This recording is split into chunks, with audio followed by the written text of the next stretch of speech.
Folks, what up? We got another UFC Fight Night to break down. UFC on ABC, numero ocho? 8? Maybe? Hill versus Rountree Jr. Set to take place in Azerbaijan, so it's a little bit earlier in the day. We got a 2 o'clock Central Time card, which is kind of nice. Early afternoon card, switch it up on you a little bit. I wouldn't like it all the time, but doing it once in a blue moon, I'm alright with that. Not the greatest card ever. It's an okay one. It's got a couple fights we're pretty interested in. We ain't going to spend a bunch of time on the prelims. First fight of that, though, Hamdi Abdel Wahab versus Muhammad Usman, brother of Kamaru Usman. Fun matchup. I lean towards Hamdi. I think he's quite a bit younger than 32 to 36, so it's not a huge difference there in age. I lean towards Hamdi, but we ain't going to spend a bunch of time there.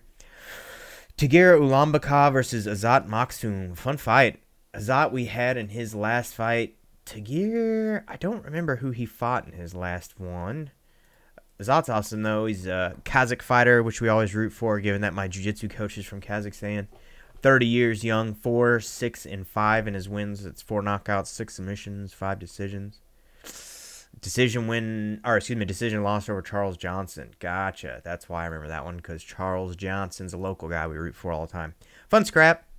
3-1 for Tagir seems a little crazy. He probably is going to have like a wrestling advantage given his background, the Dagestani connection and all that bullshit. I'm pretty sure he's from that. Yeah, Dagestan. There you go. Probably going to go out there and wrestle hump Azat to pieces. So you can probably take him by decision. I'd be curious what the odds are on that. Tagir. Fight goes the distance. Hit a yes on that. Blammo. Moving on. Irina Alekseeva versus Claudia Sigula? I don't know anything about that chick. Irina we've seen once or twice. I always think she's got like a weird elongated torso there, but Kazakhstani fighter, so we'll probably have to root for her as well. Let's take a gander. Russian Ronda. Wait, that's not her.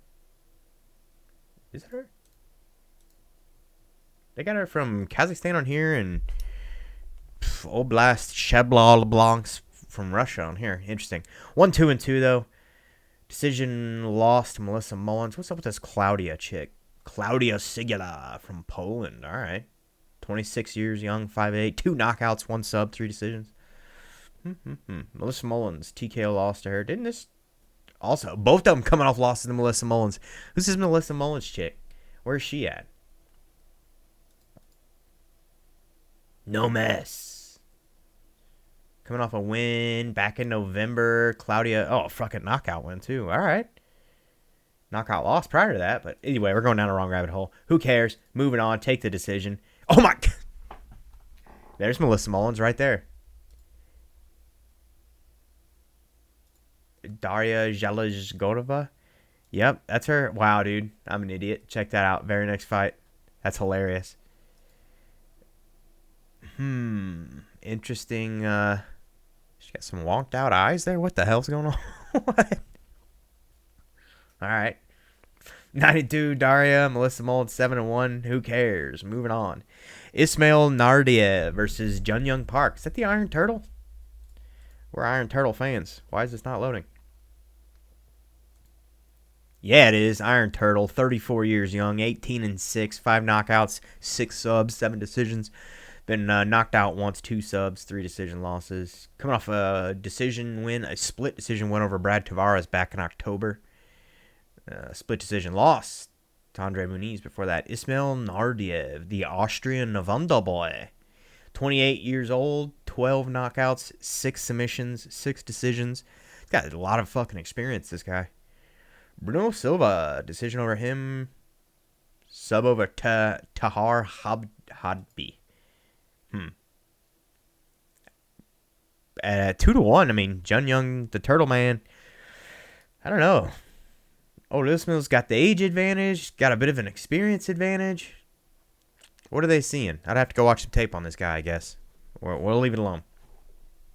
Next, Seokyeon Ko versus Oben Elliott. Fun scrap there. The main event of the prelims, the premier fight, I forget what you call it. Oh my god, look at this guy. All torso. What the fuck? they look distorted. Owen Elliott looks like he's just shrunk down like a hobbit, and then this other dude looks like a fucking action figure or something. Look at this. Hang on. What the hell? We're just going to leave that in the middle now. I don't know jack about this guy. He's making his debuts from South Korea. 1-0. Jacked out of his mind. Okay, so he's 11-2, not 1-0 like that says. KO, Song Hung Ko, KO. 31 years old, 5'10", 6 knockouts, 5 decisions. KO, and half of his fucking fights are decision. Interesting choice. 2 KO losses. Igor Cavalcante. Okay. Well, we know Owen Elliott hits like a fucking Mack truck. 3 knockouts, 3 subs, 6 decisions, 2 TKO losses. Say this last fight, the old knockout over Basil Haves. What are the odds on this?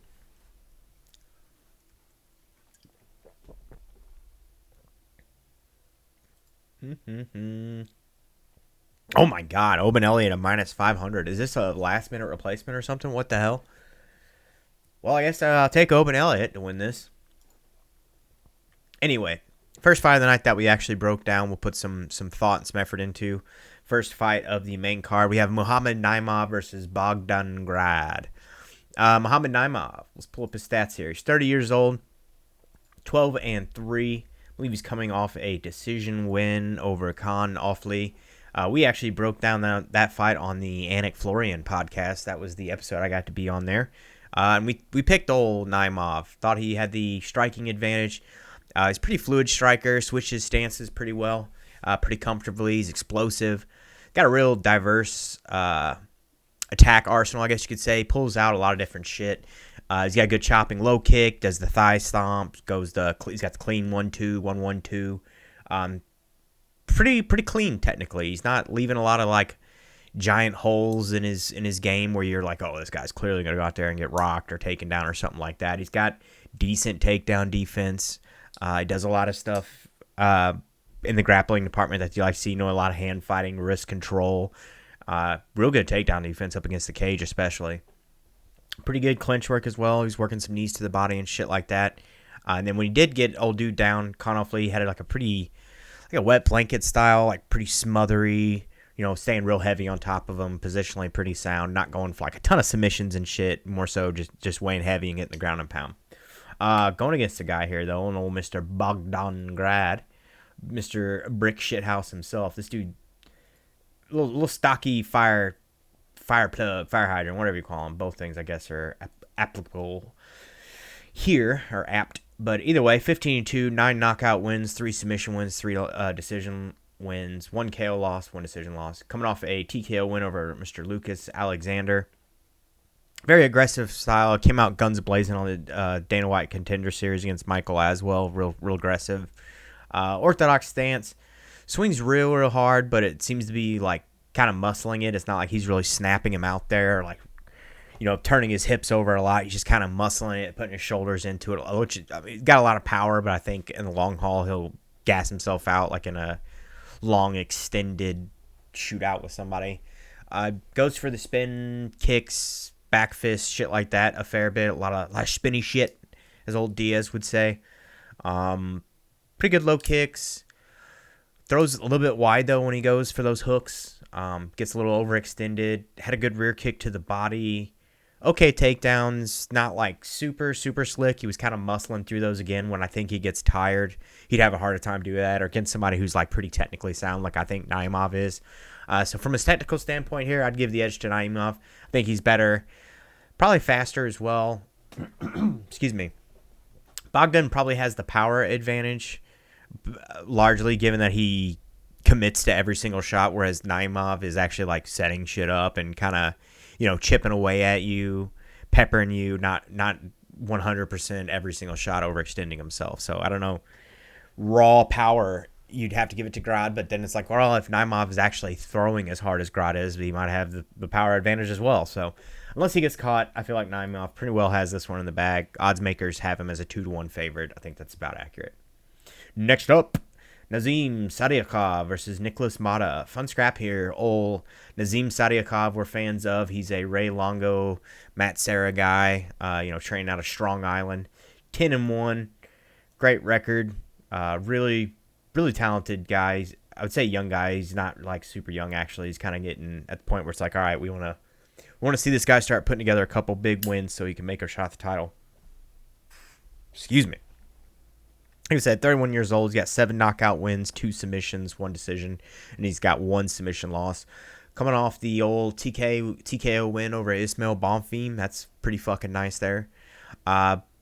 Things we noticed about him, though.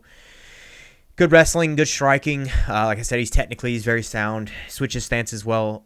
If I recall correctly, he largely resides in the southpaw stance.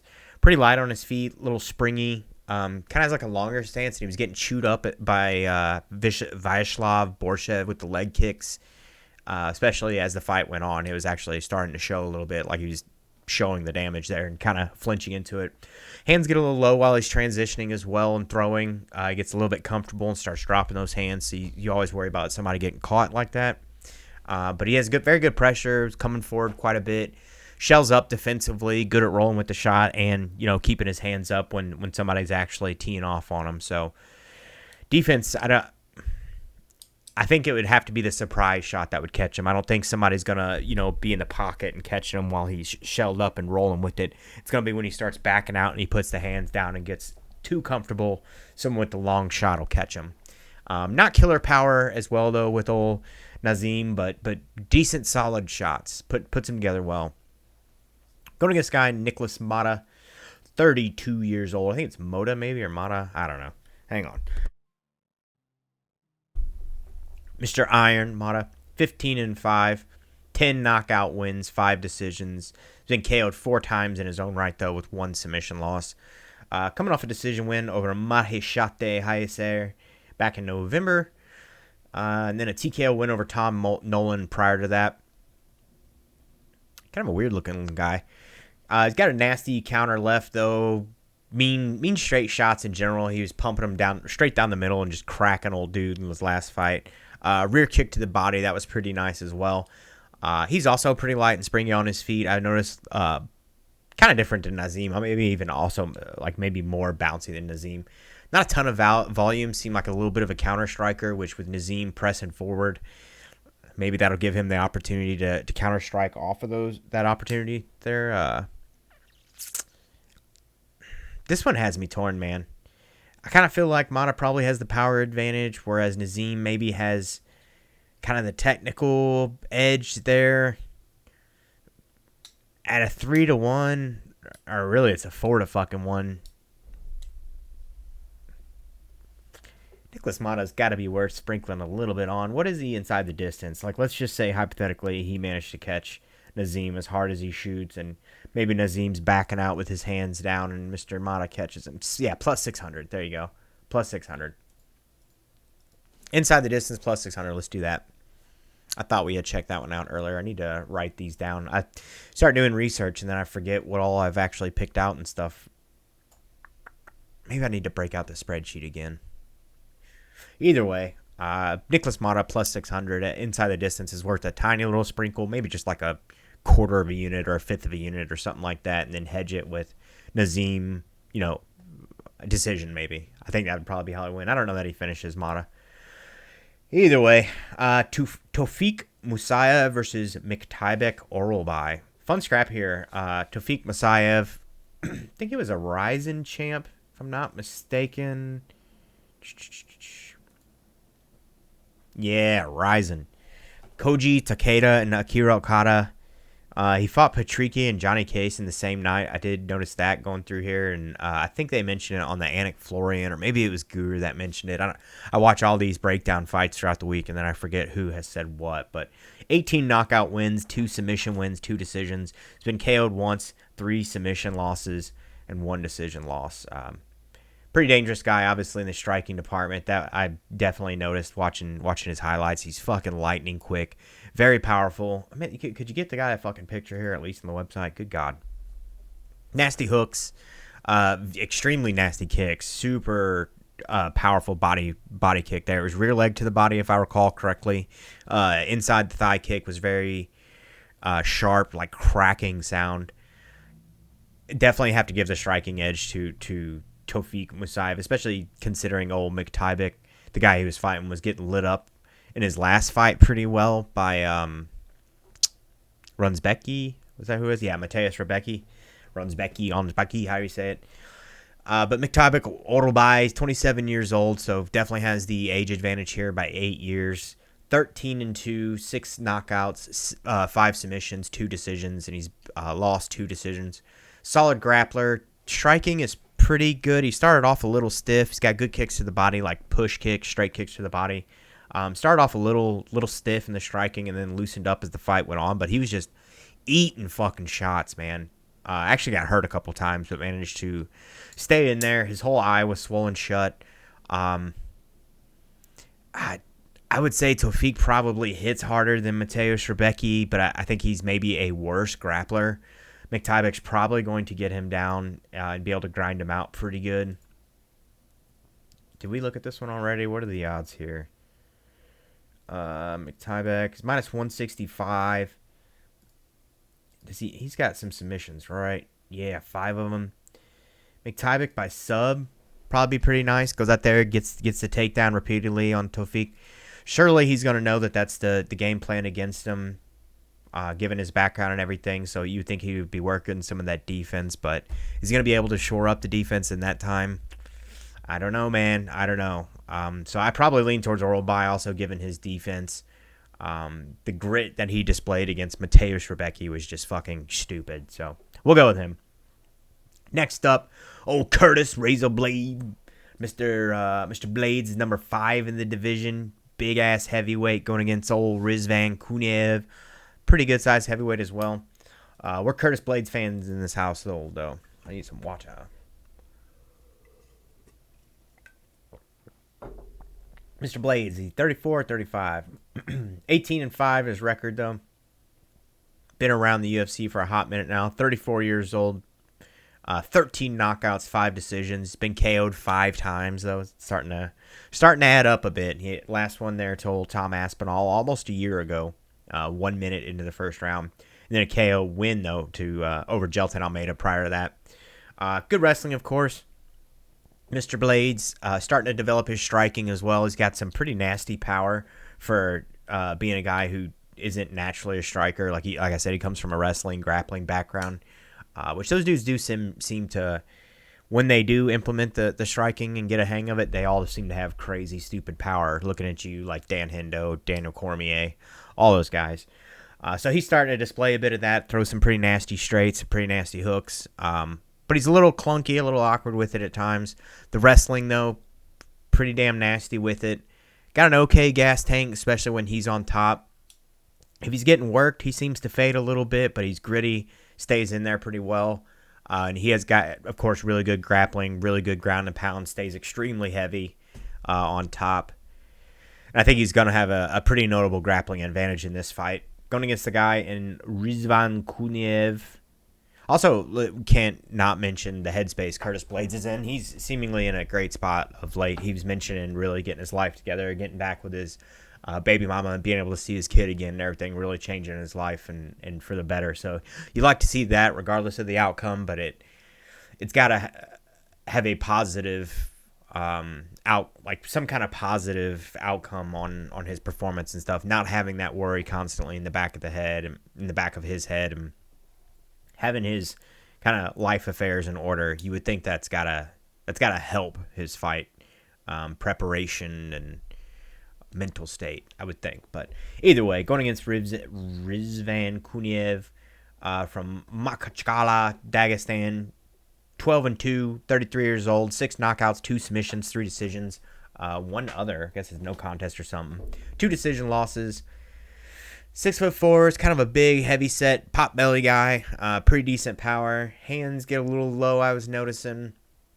Got a real good push kick. Pretty quick hands, but he was fighting Cunha in his last fight there, that Hugo Cunha guy in the Dana White Contender Series, and getting out-grappled, getting pushed up against the cage quite a bit. I was noticing some real problems in the grappling department that I think Curtis Blades is going to go, oh, okay, sign me up for that. I got no problem there, and really take advantage of it. So I would actually take Curtis Blades inside the distance here. I was looking at that one earlier. At plus 125, pretty nice odds. Still plus money for something that I feel like is kind of a no-brainer. I feel like Curtis Blades is going to get the takedown and the TKO. So if you really want to juice it up here, I wonder if there's like a ground and pound or something like that, or TKO, but just KO is plus 125. I guess you might as well take the, plus 1800. You get both coverage inside the distance at plus 125, the same as you would get just the KO one. So yeah, probably not gonna get the sub on Kuniev. I see him getting the takedown though, in the TKO ground and pound. He should have a pretty notable grappling advantage here. Probably a power advantage as well. Shit, honestly, he might even have a speed advantage. Curtis Blades is one of those guys that kind of catches you off guard. So don't be surprised at all if old Rizvan gets comfortable and Curtis Blades shoots something straight down the middle and cracks him and sits him down. Don't be surprised. Next up, co-main event of the evening, potential fight of the night here. Rafael Fiziev versus Ignacio Bahamondes. La Jaula for Nacho Bahamondes. Rafael Fiziev, though, 32 years old, 12-4. Let's pull up his record. Former coach, kickboxing coach at Tiger Muay Thai, famous kickboxing gym. Decorated kickboxer, explosive. Pretty good grappler as well. Proved that a little bit in his last fight against Gaethje, but coming off 3 losses in a row, 2 of which, again, are to Gaethje decisions, and then a knee injury against Gamrot that set him back for quite a while. Pretty devastating knee injury from what I understand. Looked pretty good in his last fight against Gaethje. Gaethje just seems like old Justin just seems to have his number, unfortunately. But like I said, great striker, explosive, former Muay Thai coach. Got a real flat-footed kind of Thai kickboxing style. Good pressure. Hooks pretty nasty. Rips kicks to the body. Goes upstairs occasionally, but it's mostly kicks to the body, kicks downstairs, nasty hooks. Nice step-in lead hook. Good trips as well. Actually, like I said, got a couple good takedowns on Gaethje last time. Was syncing up like an inverted triangle and starting to rip some shit to the body. Going against the guy here, though, Nacho Ignacio Bahamondes, who's going to have a pretty significant height advantage against old Fiziev. He's also a fair bit younger, 27 to Fiziev's 32, so 5 years younger. 17-5, comparable experience. 11 knockout wins, 2 submissions, 4 decisions. Got 2 submission losses, 3 decision losses. Coming off that 3 finishes in a row, a submission over Jalen Turner, that was pretty nice. And then 2 TKOs in a row back-to-back.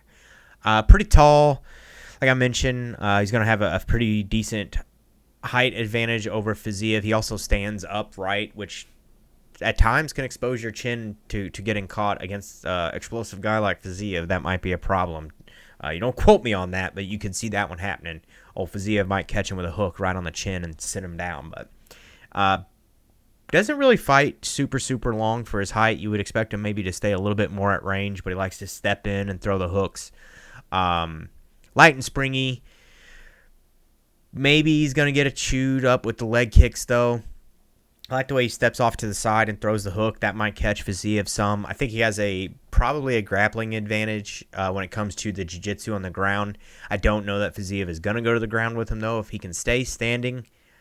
I actually see Fiziev maybe winning this one. I think he probably has a bit of a technical advantage in the striking department. It's a 3-rounder, so as long as he stays fresh, he'll win. Now, Bahamondes is probably going to try and pour it on him. If he gets in close, works the clinch, really stays heavy on Fiziev and wears on him, gets him tired, he can maybe get the win. But I go Fiziev. This is basically a toss-up fight, and for the plus money, I'll take Fiziev on this one.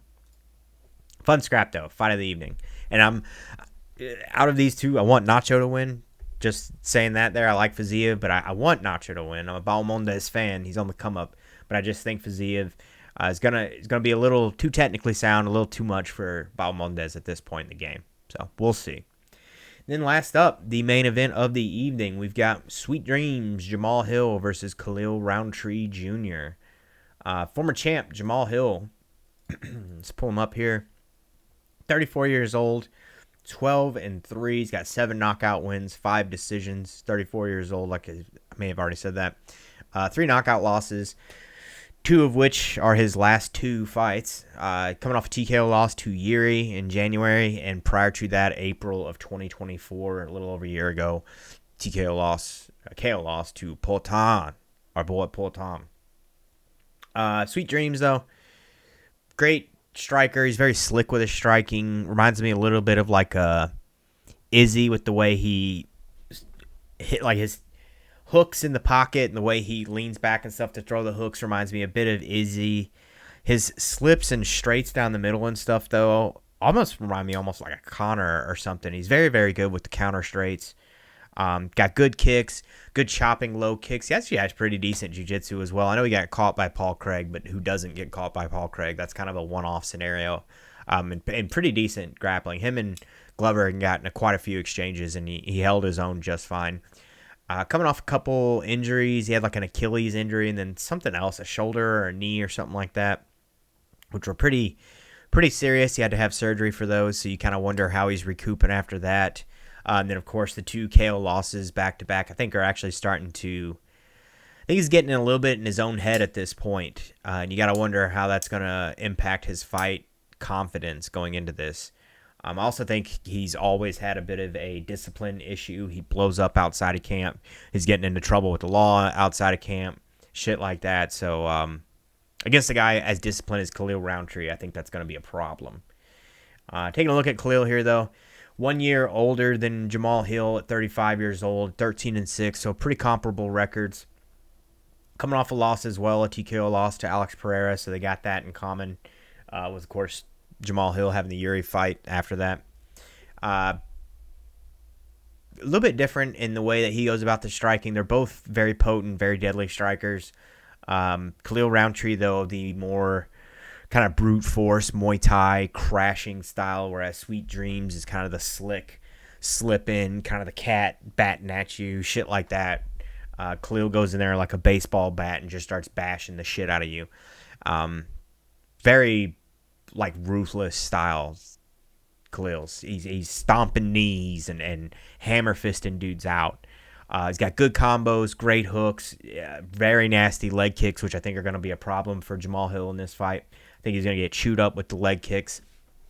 A little bit of a stationary target at times, and his defense, sometimes he leaves holes there, so you might see Jamahal Hill slip a punch through. But so long as Khalil is able to stay fairly shelled up, stay on his movement, a little bit lighter and springier and kind of working his angles and his movement, cutting. He's good at getting off to the side and chopping the legs, hitting the big hooks, the big straights, cutting over to the other angle, chopping the leg, hitting it upstairs. As long as he's working things like that, I think he's going to slowly chew up Jamahal Hill, potentially get the finish. But it wouldn't surprise me to see him get a slow and calculated decision win here. So we're going to take Khalil Rountree money line here. I think he has the power advantage. Probably comparable speed. Jamahal Hill might have a slight speed advantage. Jamahal Hill probably has a bit of a size advantage here, but Khalil's probably a little bit of the stronger fighter. So, yeah, we're going Khalil here. I would maybe leave it alone, though. Just watch this fight. Really, the only one I'm really wanting to go on is Curtis Blades inside the distance. I'd probably bet the hell out of that. But that is it. UFC Fight Night on ABC number 8. Hill versus Rountree in Azerbaijan. Will it be a good fight card? I don't know, man. On paper, it looks a little weak, but not all of them can be pay-per-views. I can appreciate the volume of UFC fight cards we get these days. Damn near one every weekend, a couple weekends off a year, like 8 weekends a year, whatever. So that's it. Don't follow, like, comment, subscribe. Appreciate you, and we'll see you next week for maybe a better card next time go around. We'll see. Peace out.